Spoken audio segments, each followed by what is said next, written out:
I welcome you all to Pan IIT GA and SPIPA lecture series on understanding China, politics and economics. I request Sri Arvind Agrawal, Director General SPIPA, to deliver the welcome address. Sri Arvind Agrawal. Good morning and welcome to all. Ambassador Gopinathan, Ms. Riva Ganguly Das, and friends, ladies and gentlemen.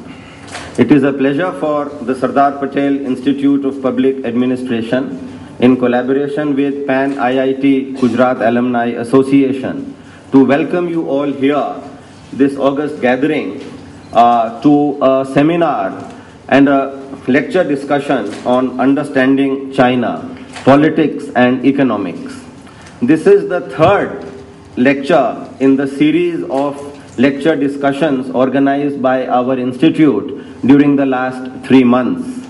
You will recall, many of you may have been present here on the occasion. The first such lecture was in May when Dr. Lichman, the renowned American historian on US elections, came here and spoke on the forthcoming US presidential elections. And he introduced his KEYS system by which he has successfully predicted the outcome of the US elections during the last 30 years.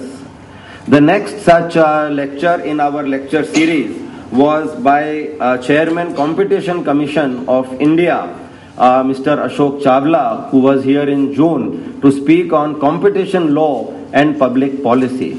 In our endeavor to have further lecture discussions on topics of interest to the public and to administrators, to intellectuals and important dignitaries on matters relating to public administration, governance, foreign policy and the like, we are happy to have with us Mr. Gopinathan, who retired just a short while ago, a few months ago, as India's ambassador to Egypt, having served in the Indian Foreign Service for over 33 years and very renowned in foreign policy and diplomacy.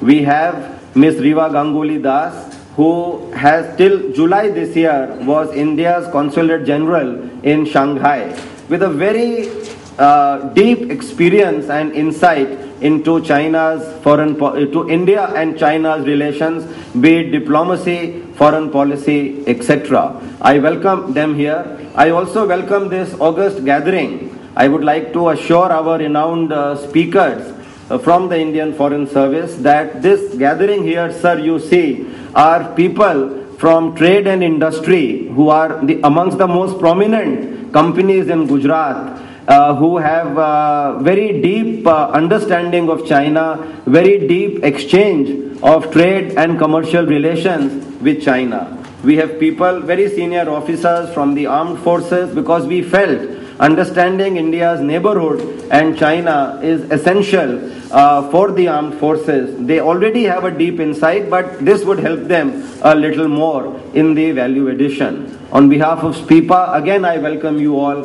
and I would request the speakers to take this session forward. Thank you very much. I request Sri Arvind Agrawal to present a bouquet to Mr. A. Gopinathan.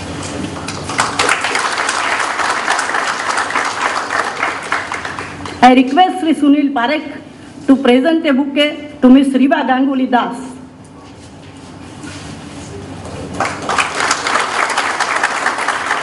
Thank you, sir. I request Sri Sunil Parekh, founder and chairman, Pan IIT Gujarat Alumni Association, to kindly introduce the speakers and the subject. Good morning, friends, and let me also add my own welcome to Sri Agarwal's on behalf of our Pan IIT Alumni Association. We have a very distinguished audience today which is deeply interested in the subject of China, which was mysterious to us till about 20 years ago. And since then, I think a lot of us have traveled, a lot of us have read, and a lot of us are actively engaged both in academics, in business, in trade, and now also in the field of student exchanges and youth exchanges. By way of introduction of the subject, let me first give you a little bit of a background. Pan IIT is also doing a public lecture series, and I decided that we need to partner with an institution like SPIPA that can help us to, disseminate this kind of valuable insights into development of foreign countries and economic development issues, that from where we can learn about our own development. And we felt also that there was another dimension to the whole issue, and that was the amount of misinformation that exists about foreign countries and how they are related to us in India. We had a couple of meetings with the MEA people in Delhi, and we realized that what we read in the newspapers, that's about the only thing that a person reads in his life, which is on a daily basis. We have formed opinions about countries which may not really be reflective of the true nature of the relationship that exists today. It was true in the case of US, now I think it is also true in the case of China. And from there we decided that away from technical projects and technical lectures that we used to do in PAN IIT, let us add this dimension of a globalizing Gujarat and the need to understand several foreign countries here. Along with this was born the concept and the idea that we will have about 11 universities across India, across the state of Gujarat, which will take one particular country as their focus areas. And then in that particular university we will house initially a country cell, where we will have experts who will speak the language, experts who will get regular documentation, newspapers, and everything that is associated with that country to be as a resource center. And over a period of time, through interactions, going there, coming here, it develops into a full-fledged resource center for the state for everything that needs to be done with that country. And I think this is a good start. Nirma has agreed in principle to look at exploring a long-term relationship with China. They send about 50 students every year to China as part of their MBA program. And I think that's a wonderful development in terms of interaction. Friends, China has done well. All of us know that. It has emerged as the second biggest superpower today, second only to the US, and it has overtaken Japan about a year and a half ago.